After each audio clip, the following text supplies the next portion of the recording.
My name is Lacey Palokas, and this is class MUW NU 361. This is my patient Lainey.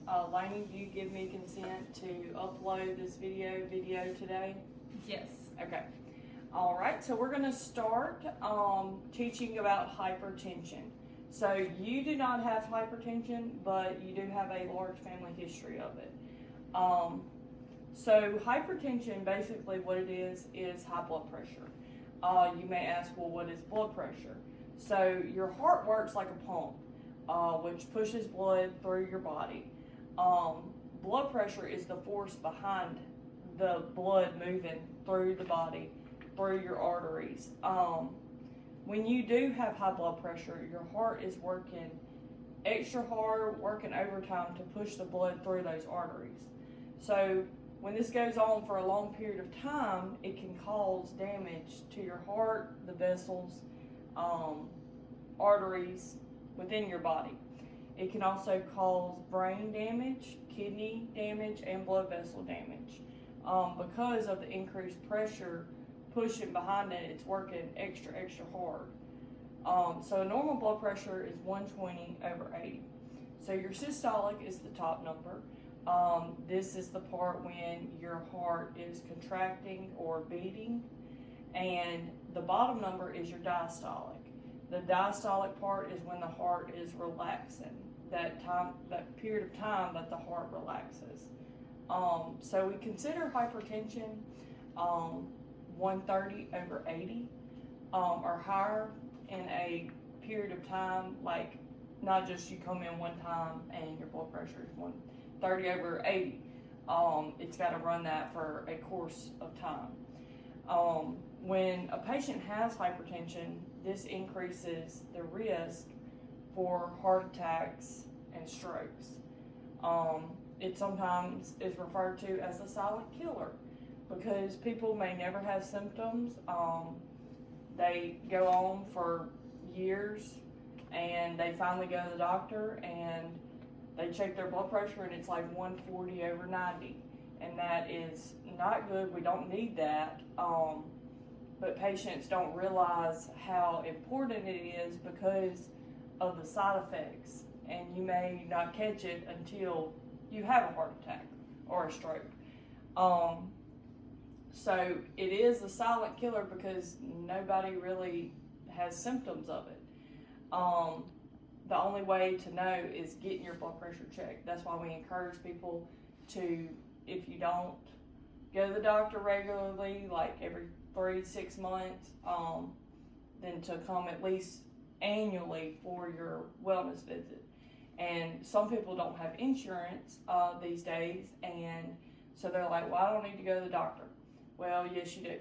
You need to go at least once a year for your wellness, because this could cause serious damage in the long run.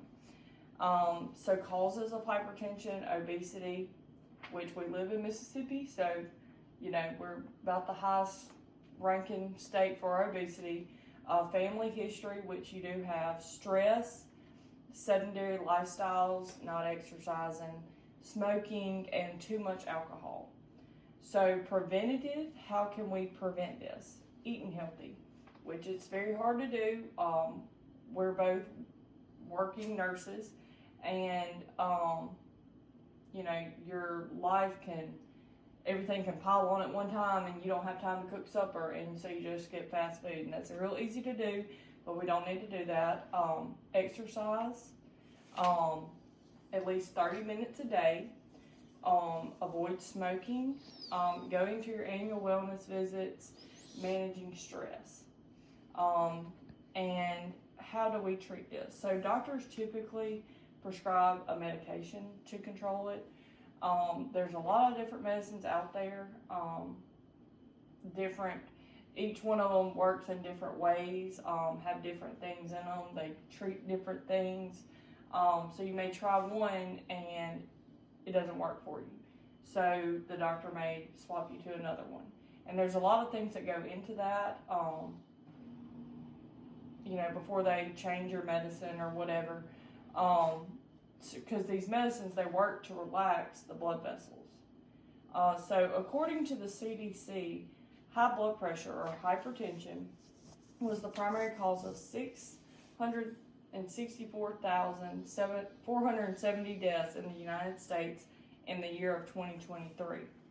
Hypertension is more common in African American men, especially.